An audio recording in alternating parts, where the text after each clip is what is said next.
మరి గింతకు తెగబడ్డరేందాక వీళ్ళు. బూట్లు చెప్పులు చోరీ. హైదరాబాద్ మలక్పేట్లోని ఒక అపాయింట్మెంట్ ఫ్లాట్ల ముందు విడిచిన బ్రాండెడ్ బూట్లు చెప్పులను కొందరు చోరీ చేశారు.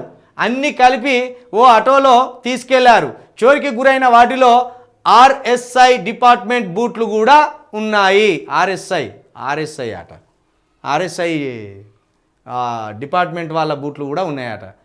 అంటే ఇంత ఈ బూట్లు చెప్పులు కూడా దొంగతనాలు చేసి కూడా వ్యాపారంగా మార్చుకుంటాను దీన్ని. ఇప్పుడు ఈ ఎత్తుకపోయిన బూట్లు ఎత్తుకపోయిన చెప్పులు చోర్ బజార్ ఉన్నది హైదరాబాద్లో వచ్చి కోటి దగ్గర. ఆ చోర్ బజార్లో తెల్లారి గట్ల 4-5 గంటలకు ఆ చోర్ బజార్ తెరుతారు. గంట లోపట్ల అన్ని మాయమైపోతాయి. ఇక ఓ 10-15 లారీలలో వస్తారు. మరి అది ఎట్లా అమ్మిస్తానో కూడా అర్థమవుతలేదు. అంటే అది చోర్ మాల్ అని మనకు గుర్తుపట్టలేము.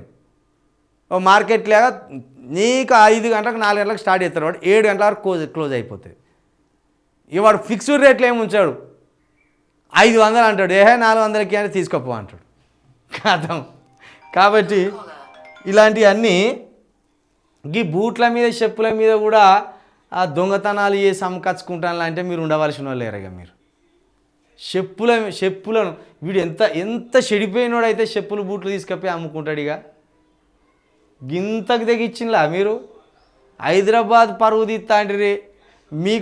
మీకు దగ్గర ప్రభుత్వం ఉన్నది అనుకుంటాను ఏంది, మాకు దగ్గర ప్రభుత్వం ఉన్నది అనుకుంటాను ఏంది. వాళ్ళేమో లంక బిందెలు లేవు అని చెప్పింది కాబట్టి బూట్లు చెప్పులన్నీ అమ్మకచ్చుకుందాం అనుకుంటానులా. హైదరాబాద్ గ్లోబల్ సిటీ రా అయ్యా, ఇది గ్లోబల్ సిటీ పరువు తీస్తాంటిరి. ఓ వజ్రాలు దొంగతనం చేసిన అంటే ఆ వజ్రాల దుకాణంలో దొంగతనం చేసిన అనేది ఉండు.